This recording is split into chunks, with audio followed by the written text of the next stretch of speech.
नमस्कार दोस्तों, स्वागत है आपका अनुराग की वाणी यूट्यूब चैनल पर। मेरा नाम है अनुराग। आज मैं आप सभी के लिए लेकर आ गया हूँ एक और सच्ची और डरावनी कहानी। आज की कहानी बहुत ही ज़्यादा डरावनी और इंटरेस्टिंग होने वाली है, तो हेडफोन्स लगाइए और इस कहानी को अपनी आंखों के सामने इमेजिन करके सुनिएगा। पीयूष जब 3 साल का था, उसकी माँ की अचानक मृत्यु हो गई थी। तब से उसके पिताजी शिव ने उसे बड़े लाड प्यार से पाला था। उसके प्यार में कभी कोई कमी ना रहे, इसलिए शिव ने कभी दूसरी शादी नहीं की थी। शिव एक फॉरेस्ट ऑफिसर था। उसे सरकार से सब कुछ मिलता था, गाड़ी, बंगला, पैसा, और इसके साथ एक और चीज़ भी मिली थी, सरकारी ऑर्डर। साल के पहले दिन 1 जनवरी को शिव को ईमेल मिला। उसका तबादला देवगढ़ में किया गया है और उसी रात को उसे देवगढ़ के लिए रवाना होना था। शिव ने बड़ी मिन्नतें करके और बड़े वादे करके अपने बेटे पीयूष को नई जगह शिफ्ट होने के लिए मना लिया था। वह दोनों सुबह 10:30 बजे देवगढ़ पहुंच गए। देवगढ़ पहुंचने के बाद वहां का मनमोहक नज़ारा देखकर खुशी से चिल्लाते हुए पीयूष यहाँ वहां भागने लगा, क्योंकि वहां बच्चों के खेलने के लिए एक बड़ा पार्क था जिसमें बहुत सारे झूले, फिसल पट्टी, स्विमिंग पूल और भी बहुत कुछ था। पीयूष को खुश देखकर शिव के नए सेक्रेटरी श्याम के मुंह से निकल गया, आपसे पहले वाले एक अफसर ने यह पार्क उनके बच्चों के लिए बनवाया था। उसकी इस बात पर बगल में खड़े दूसरे बड़े अफसर ने श्याम को चुप रहने का इशारा किया, लेकिन यह सुनकर शिव के मुंह से निकल ही गया, जिसे वह अफसर सुनना नहीं चाहता था। शिव बोला, वैसे कहाँ तबादला हुआ है उस पार्क बनाने वाले अफसर का। तभी अचानक पीयूष का पैर फिसलकर स्विमिंग पूल में गिर पड़ा और उसे बचाने के लिए शिव बिजली की रफ्तार से दौड़ा और किसी धनुष से निकले तीर की तरह पानी में कूद गया और उसने कुछ ही सेकंड में पीयूष को पानी से बाहर निकाल दिया।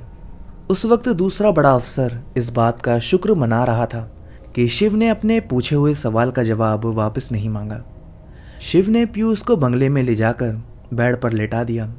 कुछ समय आराम करने के बाद पीयूष फिर से उछल कूद करने लगा। सेक्रेटरी ने शिव को उसकी जिम्मेदारियां समझा दी। शिव की हद में 100 एकड़ का जंगल था और उसका सरकारी बंगला उसी जंगल सीमा पर बनाया गया था। शिव ने गाइड्स को बुलाया जंगल का राउंड मारने के लिए।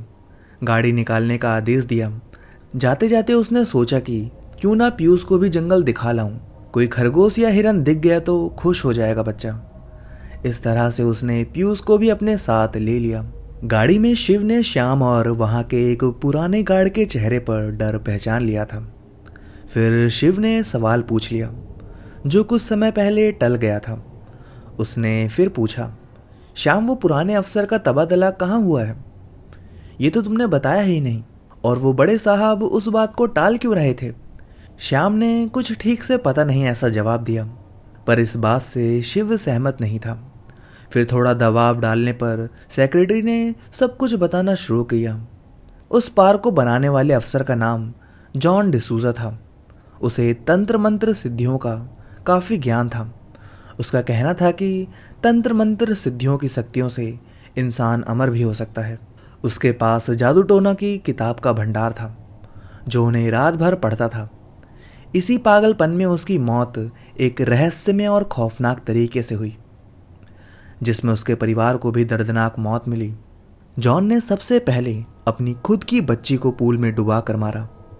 उसके बाद अपने दोनों बेटों की कुल्हाड़ी से टुकड़े टुकड़े कर दिए और फिर बीवी पर मिट्टी का तेल डालकर उसे जला दिया और पूरे परिवार की बलि देने के बाद आखिर में खुद बंगले के सामने वाले पेड़ पर फांसी ले ली।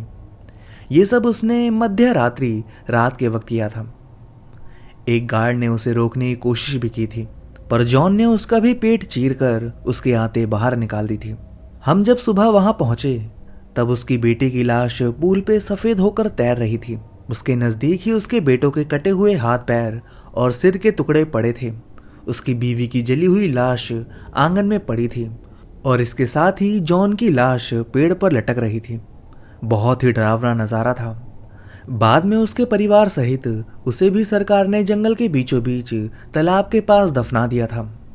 शिव ने सवाल किया कि ये सब होने तक बंगले के बाकी नौकर चाकर क्या कर रहे थे। सेक्रेटरी श्याम बोला, उसने ये डरावना पागलपन योजनाबद्ध तरीके से किया गया था। उस रात उसने सभी नौकरों को कुछ पैसे देकर अगली सुबह 12 बजे तक छुट्टी दे दी थी, पर सरकारी आदेश अनुसार 2 गार्ड बंगले पर रुके थे। एक को तो उसने भयंकर मौत दे ही दी थी, पर दूसरा कुछ ऐसी डरावनी चीज़ देखकर भागा था कि वो हमेशा के लिए पागल हो गया है। हमने उसे जंगल में से पकड़ा था। अब वो सरकारी मेंटल हॉस्पिटल में है। उस पर उपचार चल रहे हैं।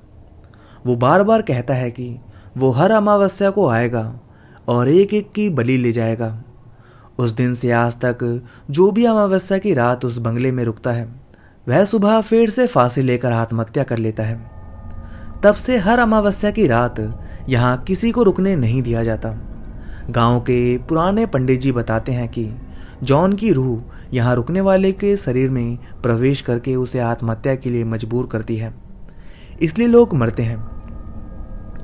उसे हर वक्त अपने काम के लिए एक शरीर चाहिए होता है, और आज भी जॉन की क्रूर आत्मा जंगलों में भटकती है। ना जाने भगवान उसे कब मुक्ति देगा। पूरी कहानी सुनाने के बाद श्याम बोला, सर कल अमावस्या है, आप भी बंगला छोड़कर गांव में रुकिएगा। शिव ने कहा, श्याम किसी को तो इस परेशानी का हल निकालना होगा। ऐसा कब तक वह शैतान मासूमों की जान लेता रहेगा? और चुनौतियों से तो मैं आज तक नहीं भागा। इतना बोलकर वह खामोश हो गए।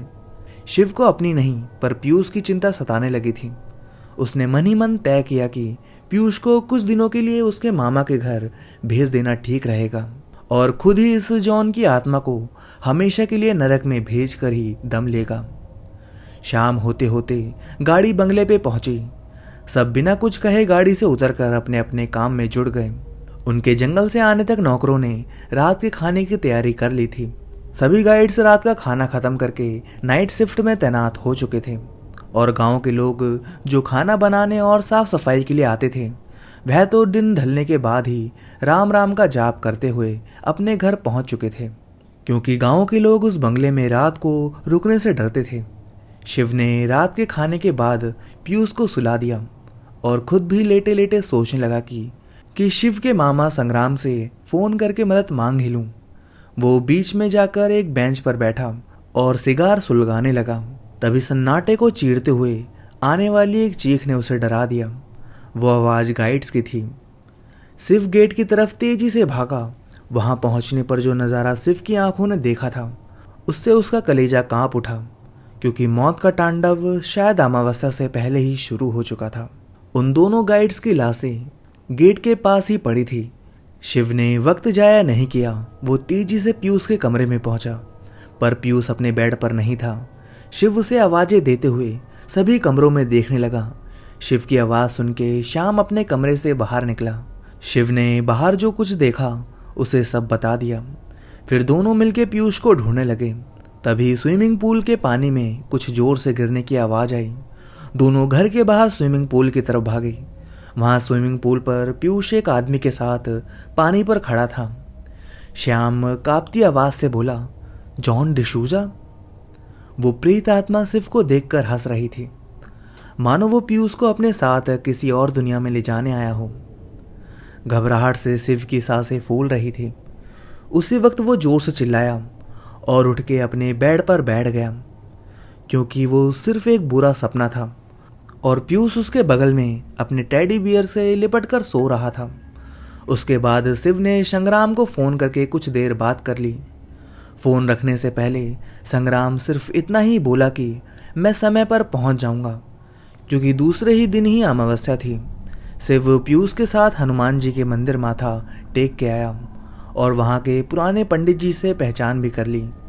शिव ने एक रात के लिए पंडित जी के पास पीयूष को रखने की मंजूरी ले ली और सुबह अपने कामों में लग गया। शाम होने के साथ ही सभी गांव के कर्मचारी डरते हुए अपने अपने घर जा चुके थे। शिव की हिम्मत देख के उसके साथ 2 गाइड्स और सिक्योरिटी श्याम भी रुका था। शिव ने उन्हें अपनी योजना बताना शुरू किया। शिव ने कहा, जॉन की रूह को अपने काम को अंजाम देने के लिए एक शरीर की आवश्यकता होती है। उसे हमसे किसी को मारने से पहले उसके शरीर में प्रवेश करना होगा। तो हम सबको बस उससे कुछ देर के लिए उलझना है। जिसके शरीर में जॉन की आत्मा होगी उसे पकड़कर या फिर बांध कर रखना है। उसके बाद उसे हमेशा के लिए मुक्ति मिल जाएगी। ठीक रात के 12 बजे गार्ड ने शाम का गला दबाने की कोशिश की। उसे काबू में रखने के लिए सबने उसे पकड़ रखा, पर उसमें इतनी ताकत आ गई थी कि उसने सबको दूर फेंक दिया। किसी तरह उस दूसरे वाले गार्ड और शाम ने उसे रस्सियों से फंसाकर कुछ समय के लिए काबू कर लिया। तब तक शिव ने बंदूक की एक गोली आसमान में चलाकर किसी को सिग्नल दिया और कुछ ही मिनटों में रस्सियों में बंधा हुआ वह गार्ड ऐसी हरकतें करने लगा जैसे किसी ने उसको जला दिया हो। उस वक्त जंगल के बीचों बीच गांव के पंडितों और संग्राम जॉन डिसूजा की कब्र में ही उसे जला रहे थे और कुछ ही समय बाद वह गार्ड नॉर्मल हो गया। बाद में शिव ने सबको समझाया कि काले जादू की किताब में एक रस्म है जिसमें जॉन उस कब्र में रहते हुए भी जिंदा था। यहाँ उसकी आत्मा सिर्फ अपनी भूख मिटाने आती थी, जो कि किसी मासूम की जान लेकर मिटती थी। और उस किताब के अनुसार अगर मरने के बाद भी जॉन ने 100 इंसानों की बलि पूरी की होती तो वह अपने कब्र में से ही जिंदा होकर हमेशा हमेशा के लिए अमर हो जाता। इसलिए ये मायाजाल मैंने उसके लिए रचा था ताकि वो कब्र छोड़कर यहाँ आए और वहाँ हमारे लोग उसकी लाश को कब्र में ही जला सकें। श्याम ने पूछा कि आपको ये सब कैसे पता चला? शिव ने जवाब दिया, तुमने ही बताया था कि जॉन के पास जादू टोने की किताब का भंडार है। वह भंडार मुझे रात को तहखाने में मिला। उसमें एक काले जादू से अमर होने की किताब थी। तो दोस्तों, कहानी बस यहीं तक थी। आपको कहानी कैसे लगी कमेंट करके ज़रूर बताइए। और हाँ, कमेंट में जय महाकाल या फिर हर हर महादेव कमेंट करना मत भूलिएगा। तो चलिए दोस्तों, सुनते हैं आज की दूसरी कहानी। उसने जैसे ही अपना कदम आगे बढ़ाया, हवा का एक तेज झोंका ठीक उसके पीछे से होकर गुजरा। वो सिहर उठी। बिना देरी किए जैसे ही वो पीछे की तरफ पलटी, हवा का तेज झोंका उसके ठीक बाईं तरफ से होकर गुजरा। उसने हिम्मत करके अपने बाईं तरफ देखा तो हर बार की तरह इस तरह वहां कोई नहीं था। कौन हो तुम? सामने क्यों नहीं आते? वो कांपते स्वर में बोली। रात के 12 बजे वो जंगल खौफ की हर सीमा को पार कर रहा था। चारों तरफ से भेड़ियों के रोने की आवाजें आ रही थी, जो कि माहौल को और भी ज़्यादा डरावना बना रही थी। जंगल की ठंडी हवा का एक झोंका भी किसी की उपस्थिति का एहसास करा रहा था। उसके खुद के कदमों की आवाज़ उसे डरा रही थी। जब कोई सामने नहीं आया तो वो आगे की तरफ बढ़ गई। उसे अपनी धड़कनें छाती पर मुक्के बरसाती हुई प्रतीत हो रही थी। वो वहाँ अकेली नहीं आई थी, बल्कि अपने दोस्तों के साथ आई थी। उसके दोस्त एक एक करके उससे बिछड़ते चले गए और अब वो वहाँ पूरी तरह से अकेली पड़ गई थी। बिना देरी किए वो आगे बढ़ गई। उसके आगे बढ़ते ही पेड़ के पीछे से एक साया रेंगते हुए पेड़ के आगे की तरफ आ गया। वो साया पेड़ के तने पर किसी छिपकली की भांति रेंग रहा था। उसकी सुर्ख लाल आंखें अंधेरे में खूंखार ढंग से चमक रही थी। जैसे ही वो लड़की एक और पेड़ के पास से होकर गुजरी, वो साया उस पर झपट पड़ा और उसने उसे जमीन पर गिरा दिया। इस अप्रत्याशित हमले से वो लड़की चौंक पड़ी। उसने आंखें खोलकर सामने की तरफ देखा तो उसके मुंह से जोरदार चीख निकल गई। उसके ठीक ऊपर एक वैम्पायर लगभग लेटा हुआ था। उसके मुंह के किनारों और दांतों से किसी इंसान का ताजा खून टपक रहा था। इससे पहले कि वो लड़की अपने बचाव में कुछ भी कर पाती, उस वैम्पायर ने अपने नुकीले दांतों को उसकी गर्दन में गहराई तक घुसा दिया और अपना जहर उसके अंदर डालने लगा। धीरे धीरे बेहोशी उस लड़की पर हावी होने लगी। बेहोश होने से पहले आखिरी बार उसके मस्तिष्क में वे स्मृतियां तैरने लगी जिसमें वो अपने दोस्तों के साथ इस खूंखार जंगल में घूमने आई थी। कुछ घंटे पहले वे पांचों अपनी गाड़ी के पास खड़े हुए थे।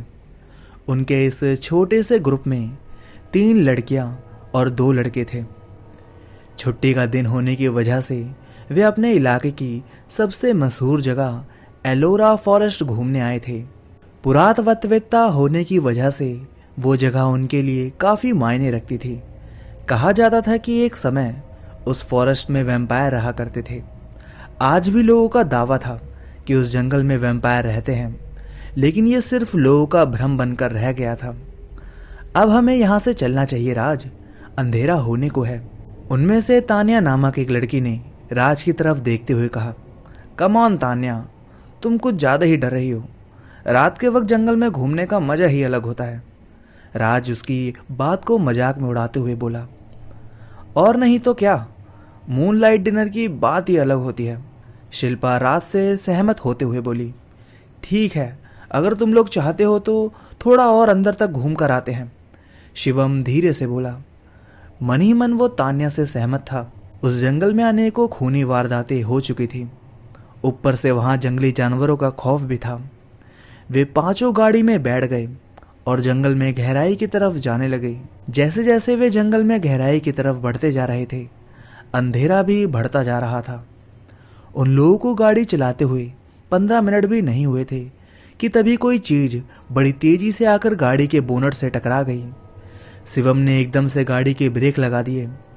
उसे डर था कि कहीं कोई इंसान तो गाड़ी के सामने नहीं आ गया। तुम लोग अंदर ही रहो, मैं बाहर जाकर देखता हूँ। यह कहकर शिवम गाड़ी से बाहर उतर गया। जब वो चलते हुए गाड़ी के सामने आया तो उसने देखा कि गाड़ी की बोनट खून से लाल पड़ चुकी थी। उसने गाड़ी की हेडलाइट की रोशनी में आसपास देखा तो उसे कुछ नजर नहीं आया। शायद कोई जानवर था जो रात के अंधेरे में गलती से गाड़ी के सामने आ गया था। वो फिर से गाड़ी के अंदर आकर बैठ गया। क्या हुआ शिवम? आस्था चिंतित स्वर में बोली। कुछ नहीं, शायद कोई जंगली जानवर था। यह कहकर शिवम गाड़ी स्टार्ट करने की कोशिश करने लगा, लेकिन गाड़ी स्टार्ट नहीं हुई। अब इसे पता नहीं क्या हुआ, वह झुंझलाते हुए बोला। गुस्से में आकर उसने स्टीयरिंग पर जोर से हाथ मार दिया। कोई बात नहीं शिवम, कुछ देर तक हम इधर उधर टहल कर आते हैं, उसके बाद गाड़ी ठीक होते ही यहाँ से चले जाएंगे। शिल्पा बिगड़ते माहौल को शांत करने की कोशिश करते हुए बोली। ठीक है, कुछ देर के लिए हम यहीं डेरा डाल लेते हैं। इतना कहकर राज गाड़ी से बाहर उतर गया और डिक्की खोलकर कुछ जरूरी सामान बाहर निकालने लगा। बाकी चारों लोग उसकी सामान निकालने में मदद करने लगे। उन पांचों ने आसपास से सूखी लकड़ियां इकट्ठा की और एक जगह उनका ढेर लगाकर उसमें आग लगा दी। इसके बाद वे चटाई डालकर उसके चारों तरफ बैठ गए। उन लोगों ने कोल्ड ड्रिंक्स और चिप्स के पैकेट बाहर निकाल लिए और मूनलाइट पार्टी मनाने लगे। ऐसे भूतिया माहौल में क्यों ना एक भूतिया स्टोरी हो जाए। राज अपनी आवाज को थोड़ा रहस्यमय बनाते हुए बोला। वाओ, तब तो और भी ज्यादा मजा आएगा। आस्था एक्साइटेड होते हुए बोली। ठीक है, अब मैं कहानी शुरू करता हूँ।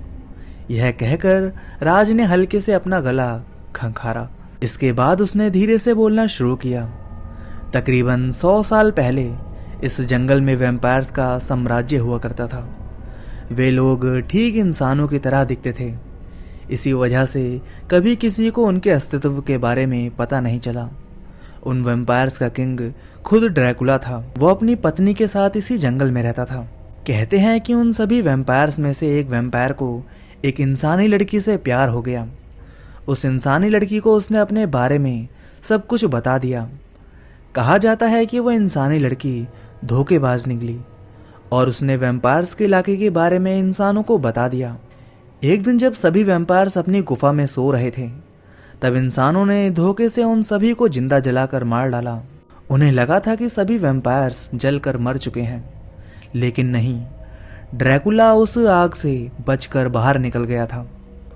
उस आग में उसकी गर्भवती पत्नी भी जलकर मर गई थी। अब उसका सिर्फ और सिर्फ एक ही उद्देश्य रह गया था, इंसानों से बदला। जैसे ही राज ने बोलना बंद किया, चारों जोर जोर से तालियां बजाने लगे। वाओ, क्या ऑसम स्टोरी थी, तानिया एक्साइटेड होते हुए बोली। क्या वाकई में ऐसा कुछ था? शिवम ने पूछा। पता नहीं, मुझे तो लगता है कि ये लोगों की बनाई हुई काल्पनिक कहानी है। राज कोल्ड ड्रिंक का एक सिप लेते हुए बोला। तुम लोग बातचीत जारी रखो, तब तक मैं गाड़ी रिपेयर करके आता हूँ। यह कहकर शिवम उठ खड़ा हुआ और गाड़ी के पास चला गया। गाड़ी वहाँ से थोड़ी ही दूरी पर खड़ी थी।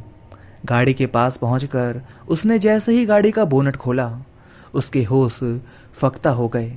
गाड़ी के बोनट के अंदर एक मरी हुई काली बिल्ली फंसी हुई थी। उसका आधा शरीर जला हुआ था। उस बिल्ली की लाश की वजह से ही गाड़ी स्टार्ट नहीं हुई थी। उसने बिल्ली की लाश को निकालकर बाहर फेंक दिया। जैसे ही वह पीछे की तरफ मुड़ा, 2 हाथों ने उसे बड़ी ही तेजी से झाड़ियों में खींच लिया। उसके मुंह से एक जोरदार चीख निकली, जो कि कुछ ही पलों में शांत भी हो गई। उसकी चीख सुनकर बाकी के चारों लोग वहां आ गए। उन्हें शिवम कहीं नजर नहीं आया। वे उसे आवाज देकर ढूंढने की कोशिश करने लगे, लेकिन कोई फायदा नहीं हुआ। ऐसा करते हैं कि हम अलग अलग दिशाओं में जाकर उसे ढूंढते हैं, जरूर वो किसी मुसीबत में है, आस्था लड़खड़ाते हुए स्वर में बोली। ठीक है, यह कहकर वे चारों अलग अलग दिशाओं में बिखर गए। यही उनकी सबसे बड़ी गलती भी थी। अब ड्रैकुला के लिए उनका शिकार करना काफी आसान हो गया था। शिवम, कहाँ हो तुम? यह कहते हुए आस्था आगे की तरफ बढ़ने लगी। वो लगातार शिवम को आवाज दिए जा रही थी, लेकिन उसे अब तक उसका कुछ पता ही नहीं चला। शिवम को ढूंढते ढूंढते वो कब उस जगह से बहुत दूर चली गई थी, उसे पता तक नहीं चला था। वो आगे बढ़ ही रही थी कि तभी उसका पैर किसी चीज से टकराया और वो लड़खड़ा कर जमीन पर जा गिरी। उसके हाथ से टॉर्च भी छूट गई थी। टॉर्च की रोशनी जैसे ही उस वस्तु पर पड़ी जिससे टकरा कर वो गिरी थी, उसके मुंह से चीख निकल गई। वो शिवम की लाश थी, जिसे किसी ने बहुत बुरी तरह से नोचा हुआ था। आस्था अपनी जगह से खड़ी हो गई और उसने पीछे पलटते ही भागने का निर्णय लिया, लेकिन जैसे ही वो पीछे की तरफ पलटी, उस साए से टकराकर लड़खड़ाकर नीचे गिर गई। आखिर में उसके मुंह से सिर्फ एक ही शब्द निकला, तुम। उसके इतना कहते ही सामने खड़े साए ने अपने पंजे से एक जोरदार वार किया और आस्था की गर्दन धड़ से अलग हो गई। आस्था की चीख सुनकर शिल्पा उस दिशा में भागने लगी जिस दिशा से आवाज आई थी। वो बेतहाशा भागे जा रही थी। तभी उसकी नजर उस भयंकर मंजर पर पड़ी, जिसे देखकर उसकी रूह तक कांप गई थी। जंगल के उस इलाके में पीले रंग की रोशनी फैली हुई थी। वो रोशनी कुंड में जल रही आग से आ रही थी। उस कुंड के पास एक साया खड़ा हुआ था और उसके पास जमीन पर एक लड़की सिर झुकाकर बैठी हुई थी। उसे उस कुंड की रोशनी में उसे उस साये का चेहरा नजर आया। वो राज था। उसके ठीक सामने तान्या घुटनों के बल बैठी हुई थी। ये तुम क्या कर रहे हो राज? और बाकी लोग किधर हैं? वो लगभग भागते हुए उन दोनों के पास जाने लगी, लेकिन राज अपनी अमानवीय गति से कुछ ही पलों में उसके पास पहुंच गया। ये देखकर शिल्पा की आंखें विस्फारित हो गई। कौन हो तुम? तुम राज नहीं हो, वो कांपते हुए स्वर में बोली। सही कहा तुमने, मैं राज नहीं हूं, बल्कि मैं हूं ड्रैकुला द वैम्पायर, वो अट्टहास करते हुए बोला। इससे पहले कि शिल्पा कुछ और पूछ पाती, ड्रैकुला का नुकीला हाथ उसके सीने के आर पार हो गया और अचेत हो गई। शिल्पा को मौत के घाट उतारने के बाद जैसे ही वो तान्या की तरफ मुड़ा, वो अपनी जगह से गायब थी। उसे उसी जगह पर ना पाकर वो जोर से चीख उठा। तान्या जितना हो सके उतना तेज भाग रही थी। उसकी आंखों के सामने ही उस साये ने शिल्पा को मौत के घाट उतार दिया था। वो कुछ पल के लिए ठहर गई। उसकी सांसें असामान्य हो गई थी। उसे यकीन हो गया था कि अब उसका कोई भी दोस्त जिंदा नहीं बचा। वो भागते हुए वहीं पहुंच गई जहां वे लोग ठहरे हुए थे। वहां एकदम सन्नाटा पसरा हुआ था।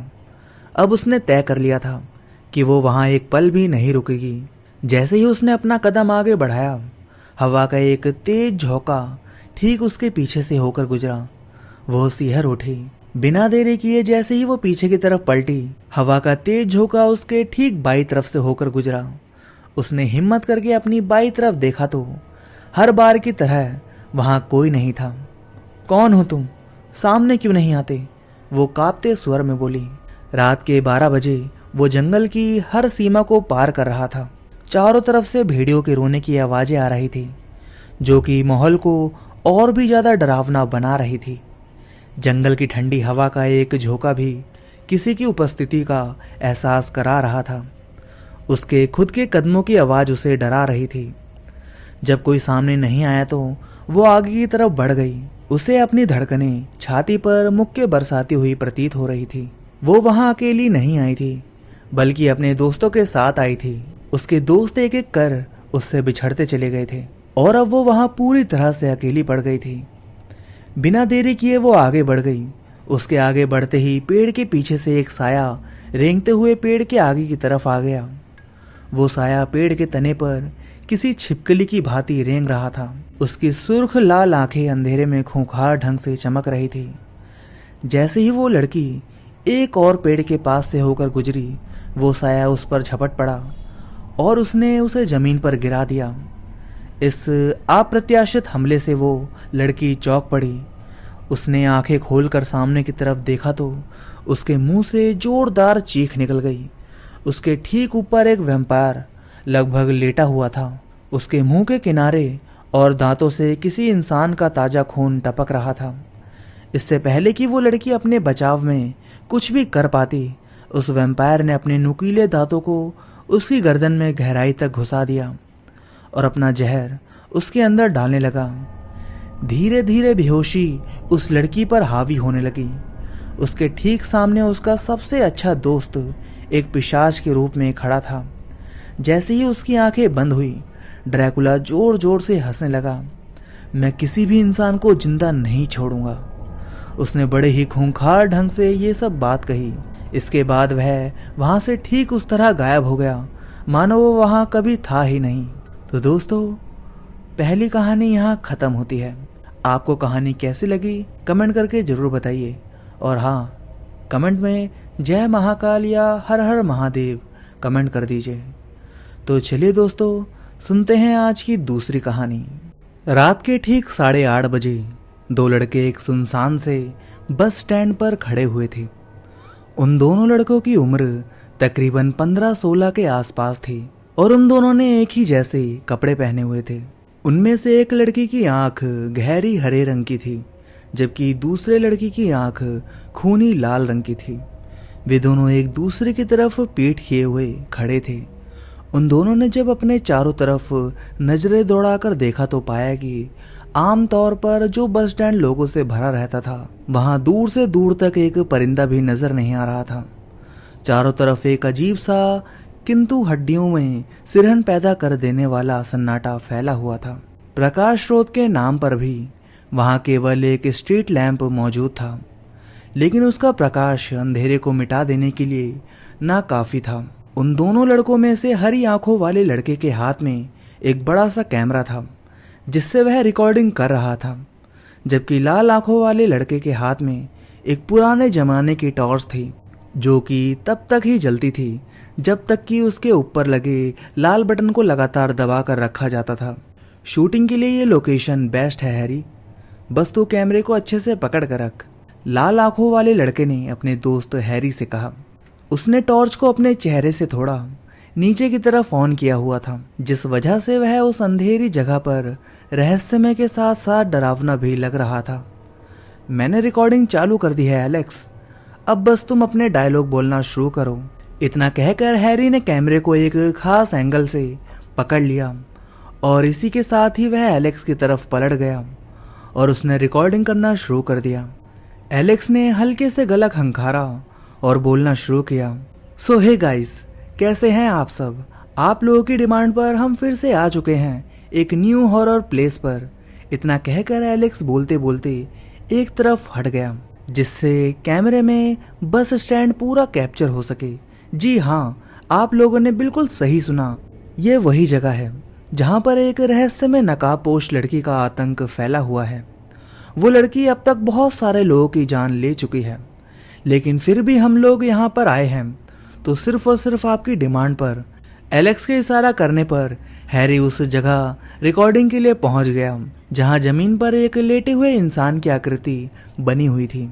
गौर से देखिए इस जगह को, ये वही जगह है जहां एक हफ्ता पहले एक लड़के की लाश मिली थी।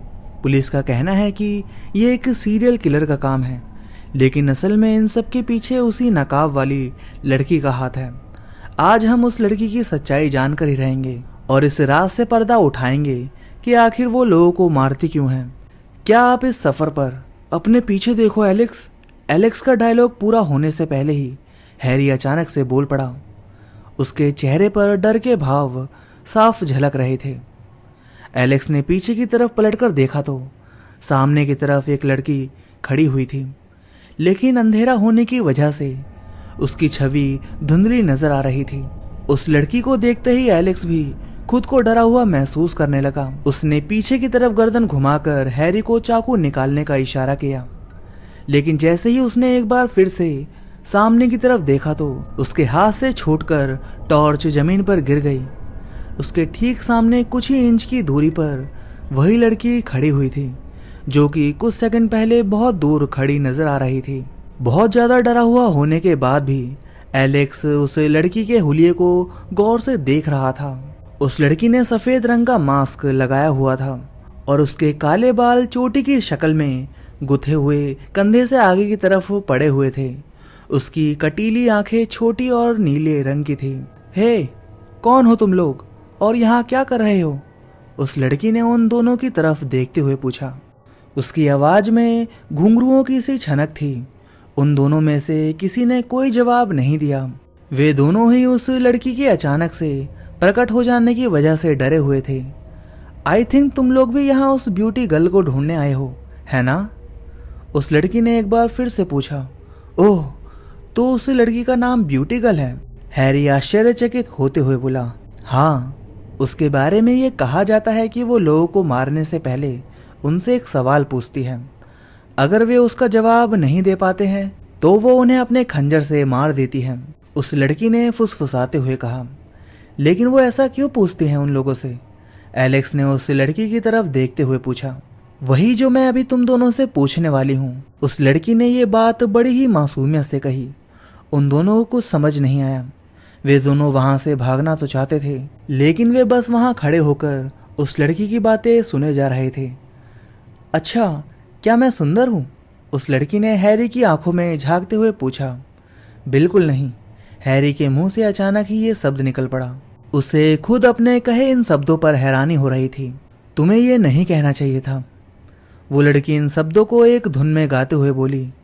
इससे पहले कि उन दोनों में से कोई कुछ भी समझ पाता, एक खंजर हैरी के सीने के आर पार हो चुका था। ये सब कुछ इतनी जल्दी हुआ था कि हैरी को संभलने का मौका तक नहीं मिला।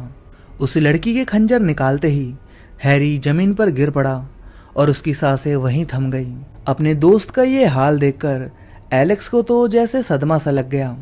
वो बस उस खूनी लड़की को देखे जा रहा था। अब तुम मेरे सवाल का जवाब दोगे, क्या मैं सुंदर हूँ? इतना कहकर वह एलेक्स की तरफ बढ़ने लगी। एलेक्स कुछ कदम पीछे की तरफ हटा और जितना तेज हो सकता था उतना तेज भागकर उस लड़की से दूर जाने की कोशिश करने लगा। भागते भागते वो एक संकरी गली में जाकर मुड़ गया। उसका दिल जोर जोर से धड़क रहा था। जब वो गली के आखिरी छोर पर पहुंचा तो पाया कि वो लड़की पहले से ही वहां मौजूद थी और उसी की तलाश कर रही थी। इससे पहले कि उस लड़की की नजर उसके ऊपर पड़ती, वो पास ही रखे बड़े से लकड़ी के बॉक्स के पीछे जाकर छिप गया। उस लड़की के हाथ में अब भी वो खंजर मौजूद था जिससे उसने हैरी को मारा था। उससे अब भी खून टपक रहा था। उस लड़की के वहां से जाते ही एलेक्स लकड़ी के बॉक्स के पीछे से बाहर निकल आया। उसके ठीक सामने कुछ ही मीटर की दूरी पर उसकी कार खड़ी हुई थी, जिसमें बैठकर वो अपने दोस्त के साथ यहाँ आया था। उसने सबसे पहले अपने चारों तरफ देखकर ये सुनिश्चित किया कि कहीं वो लड़की आसपास तो नहीं है। पूरी तरह से निश्चित हो जाने के बाद वो अपनी गाड़ी की तरफ आगे बढ़ने लगा, लेकिन तभी अचानक अंधेरे में उसका पैर किसी चीज से टकराया और वह धड़ाम से जमीन पर गिर पड़ा। तभी उसकी नजर जमीन पर रखे दो पैरों पर पड़ी। उसने नजरें उठाकर ऊपर की तरफ देखा तो वो लड़की उसके ठीक सामने खड़ी हुई थी। मेरे सवाल का जवाब दिए बिना तुम यहाँ से नहीं जा सकते। इतना कहकर वो लड़की खी करके हंसने लगी। डरा सहमा सा एलेक्स बस उस लड़की को देखता रह गया। वो धीरे से उठा, खड़ा हुआ। डर की वजह से उसका चेहरा सफ़ेद पड़ गया था। उस लड़की ने अपना सवाल फिर से दोहराया, क्या मैं सुंदर हूँ? एलेक्स ने हाँ की मुद्रा में सिर हिलाया, क्योंकि नहीं में जवाब देने पर हैरी का जो हाल हुआ था उसे वो अच्छे से याद था। उसके हाँ कहते ही उस लड़की ने अपने चेहरे पर से मास्क उतार दिया। उसका चेहरा देखकर एलेक्स का डर और भी ज़्यादा बढ़ गया। दरअसल उस लड़की के चेहरे पर होठों के दोनों तरफ से कानों तक एक गहरा चीरा लगा हुआ था, जिस वजह से वह बेहद खूबसूरत होते हुए भी डरावनी लग रही थी। क्या अभी भी मैं सुंदर हूँ? उस लड़की ने पूछा तो एलेक्स ने डरते हुए हाँ में जवाब दे दिया। अगर मैं सुंदर हूँ तो तुम्हें भी मेरे जैसा दिखना चाहिए। इतना कहकर उस लड़की ने अपने हाथ में पकड़े खंजर से एलेक्स के चेहरे को ठीक उसी तरह से चीर दिया जिस तरह से उसका चेहरा चीरा हुआ था। Game over. एलेक्स ने गुस्से में आकर गेम कंट्रोल को दीवार पर दे मारा। इससे बुरा गेम नहीं मिला था तुम्हें खेलने को, वो हैरी की तरफ देखते हुए बोला। मुझे लगा कि ये एक रियलिस्टिक गेम है तो तुम्हें पसंद आएगा, लेकिन तुमसे तो ये खेला ही नहीं गया। हैरी हंसते हुए बोला, मुझे बिल्कुल पसंद नहीं आया ये गेम। अब देखना, मैं प्ले स्टोर पर जाकर इसकी रेटिंग गिरा कर आऊँगा। एलेक्स मुंह फुलाकर वहाँ से चला गया। उसके पीछे पीछे हैरी भी कमरे से बाहर चला गया। इस बात से अनजान की खिड़की से बाहर खड़े होकर ब्यूटी गर्ल उन्हें ही देख रही थी। तो दोस्तों, कहानी बस यहीं तक थी। अगर आपको आज की दोनों कहानियाँ अच्छी लगी हों तो कमेंट करके ज़रूर बताइएगा कि आपको कहानी कैसी लगी। और हाँ, इस वीडियो को लाइक कर दीजिए और इसके साथ ही चैनल को सब्सक्राइब करना मत भूलिएगा। तो अब मैं आप सभी से मिलता हूँ कल रात 10 बजे एक और नई कहानी के साथ। तो तब तक के लिए धन्यवाद दोस्तों।